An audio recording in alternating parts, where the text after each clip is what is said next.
सोने की कीमत में ऐतिहासिक तेजी और इसी के साथ सबसे बड़ा सवाल ये कि आखिर कहां जाकर रुकेगी सोने की कीमतों में ये तेजी।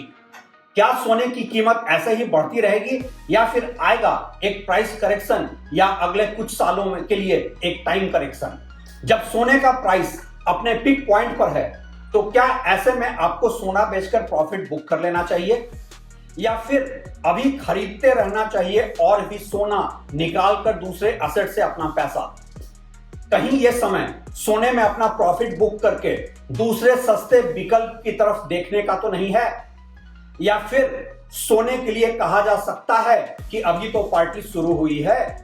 आज ये सारे सवाल हर किसी के मन में चल रहे हैं कि सोने में अभी आगे आने वाले दिनों में मौका है या धोखा।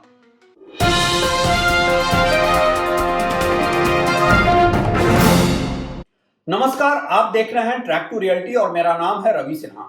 सोने की कीमत को लेकर हर तरफ है सवाल ही सवाल और है साथ में एक स्पेकुलेशन और कॉन्स्पिरेसी थ्योरी। आखिर कहां तक पहुंचेगी सोने की कीमत।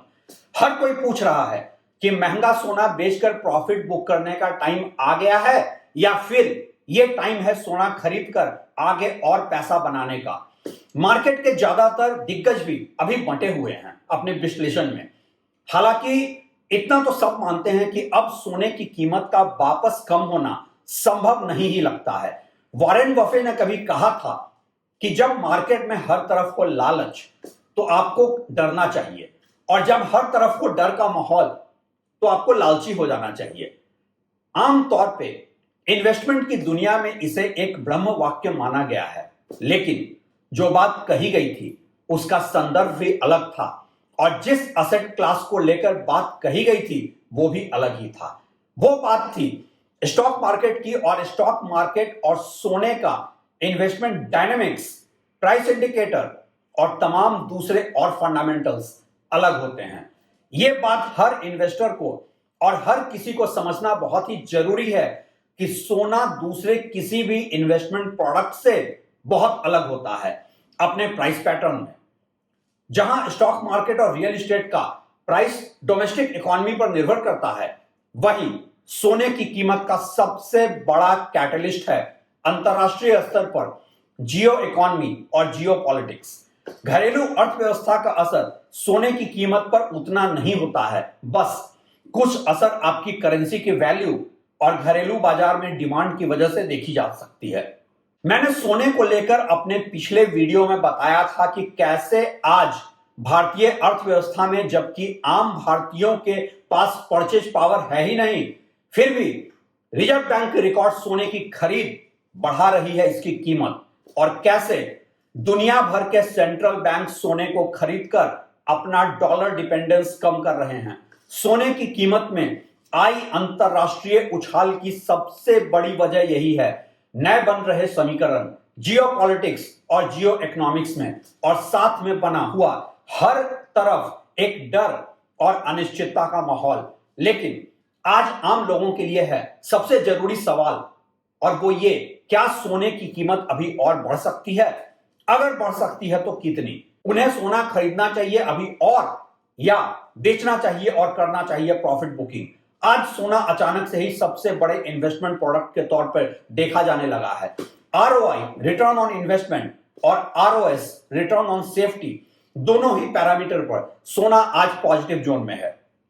वैसे ज्यादातर देश और विदेश के मार्केट को समझने वाले यही मान रहे हैं कि अगर सोने में कोई प्राइस करेक्शन होता भी है तो अब वो बहुत ही शॉर्ट टर्म का होगा। लॉन्ग टर्म में हर कोई सोने की कीमत लगातार बढ़ते रहने की ही बात कर रहा है, और वजह कई हैं। इमर्जिंग जियोपॉलिटिक्स, जियो इकोनॉमिक्स, डॉलर पे डिपेंडेंस की कमी, अमेरिकी अर्थव्यवस्था का कमजोर होना, और इन सब के ऊपर ये कि सोना का भंडार अब रह गया है बहुत ही सीमित। कोई नई गोल्ड माइनिंग भी अब ज्यादा संभव है ही नहीं, और इसलिए हर कोई मान रहा है कि मीडियम टू लॉन्ग टर्म में गोल्ड ही है इन्वेस्टमेंट का गोल्ड स्टैंडर्ड। लेकिन इसी के साथ सबसे बड़ा सवाल यह उठता है कि आखिर कितनी बढ़ेगी सोने की कीमत? क्या है इसका नेक्स्ट लेवल का प्राइस टारगेट?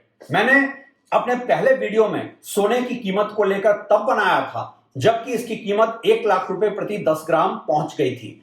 मैंने तभी कहा था कि 2025 के अंत तक इसकी कीमत 1,25,000 रुपए तक जा सकती है और 2026 के अंत तक कीमत 1,50,000 रुपए पहुंचने के आसार दिख रहे हैं।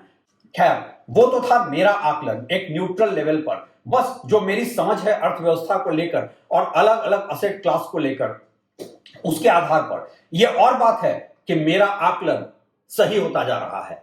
लेकिन अब अलग अलग रिसर्च रिपोर्ट भी काफी बुलिश दिख रहे हैं गोल्ड के प्राइस टारगेट को लेकर। स्विस एशिया कैपिटल की रिपोर्ट यह दावा कर रही है कि सोने की कीमत अगले कुछ सालों में 5,000 से 8,000 डॉलर प्रति औंस तक पहुंच सकता है। एक औंस लगभग 28 ग्राम का होता है। इसका मतलब यह हुआ कि सोना प्रति औंस 6.5 लाख रुपए से ऊपर पहुंच सकता है। मतलब कि इस हिसाब से सोने की कीमत पहुंच सकती है लगभग 2,50,000 रुपए प्रति 10 ग्राम। बैंक ऑफ अमेरिका के एनालिस्ट भी मानते हैं कि सोने की कीमत को, जो अभी $3,645 प्रति औंस है, वो 2026 में 40% तक और ऊपर जा सकती है। जेपी मॉर्गन चेज भी गोल्ड प्राइसेस के अपवर्ड ट्रेंड को लेकर काफी बुलिश है। आज दुनिया भर के सेंट्रल बैंक्स के रिकॉर्ड खरीद की वजह से सोना यूरो को पीछे छोड़कर डॉलर के बाद दुनिया की सबसे बड़ी रिजर्व करेंसी बन चुका है। अब आप जरा सोने के प्राइस एप्रिसिएशन और रिटर्न ऑन इन्वेस्टमेंट के इस कैलकुलेशन को इंडियन नजरिए से देखिए। अगर सोना 2025 के अंत तक 1,25,000 रुपए प्रति 10 ग्राम पहुंचकर और फिर 2026 के अंत तक 1,50,000 रुपए प्रति 10 ग्राम पहुंचता है और आखिरी टारगेट जो 2030 के अंत का है वो है 2,50,000 रुपए प्रति 10 ग्राम, तो कितना हुआ रिटर्न? ये 13.62% CAGR रिटर्न बनता है, जो कि आज की तारीख में ना तो स्टॉक मार्केट में मिल रहा है और ना ही प्रॉपर्टी मार्केट में।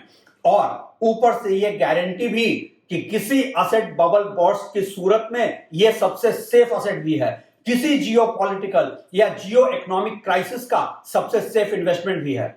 यहां यह भी ध्यान देने वाली बात है कि सोने की रिकॉर्ड हाई प्राइस अगर इन्फ्लेशन एडजस्ट भी करें तो 2025 का साल सोने के ऑल टाइम रिकॉर्ड हाई का है। यहां यह भी ध्यान देने वाली बात है कि आज की अंतरराष्ट्रीय और घरेलू अर्थव्यवस्था में मुद्दा सिर्फ ये नहीं है कि सोने की कीमत $5,000 प्रति औंस पहुंचती है या $8,000 प्रति औंस। इंडिया में प्राइस 1.5 लाख प्रति 10 ग्राम पहुंचता है या 2.5 लाख रुपए प्रति 10 ग्राम। सबसे बड़ा मुद्दा यह भी है जो कि सोने की कीमत को सहारा भी दे रहा है और ऊपर भी ले जा रहा है, वो ये कि एक संभावित ग्लोबल ट्रेड वॉर या संभावित वैश्विक मंदी में सोना किसी दूसरे असेट क्लास से ज्यादा, बल्कि सबसे ज्यादा सेफ असेट है। इंडियन मार्केट में एक असेट बबल बर्स्ट की सूरत में यह इन्वेस्टर्स का सबसे बड़ा सहारा है, क्योंकि जब भी ऐसी कोई स्थिति बनती है तो सबसे कम प्राइस करेक्शन सोने में ही देखा जाता है। अब सोने की सही कीमत कहां तक पहुंचेगी, कितना रिटर्न और मिलेगा इस प्रेशियस मेटल में, किस प्राइस पॉइंट पर पहुंचकर सोने में प्राइस स्टेबिलिटी देखी जाएगी, ये सब तो दो ही लोग बता सकते हैं, या तो भगवान या फिर कोई झूठा इंसान। लेकिन ग्लोबल इकोनॉमी को देखते हुए और सारे ही इकोनॉमिक प्रोबेबिलिटी थ्योरी को समझते हुए इतना तो आसानी से प्रेडिक्ट किया ही जा सकता है कि सोना आज सबसे सेफ असेट है, सबसे ज्यादा रिटर्न देने वाला असेट है और मीडियम टू लॉन्ग टर्म में सोने का प्राइस पॉइंट आज से कम इतना आगे तो रहेगा ही जितना कि आज के मार्केट में भी इन्फ्लेशन एडजस्ट करने पर प्रॉफिट ही देगा। और अंत में यह डिस्क्लेमर जरूरी है कि यह कोई गोल्ड की बाइंग सेलिंग एडवाइस नहीं है। वीडियो का पर्पस है आपकी फाइनेंशियल एजुकेशन और इन्वेस्टमेंट की नॉलेज बढ़े, आप खबरों को सही पर्सपेक्टिव में समझें। वैसे आप लोग क्या सोचते हैं इस पर, कहां तक पहुंचेगी सोने की कीमत? आप अपनी राय दें, गेस करें, इस डिस्कशन को और आगे बढ़ाएं और हां, इस चैनल को सब्सक्राइब कर लें। शुक्रिया।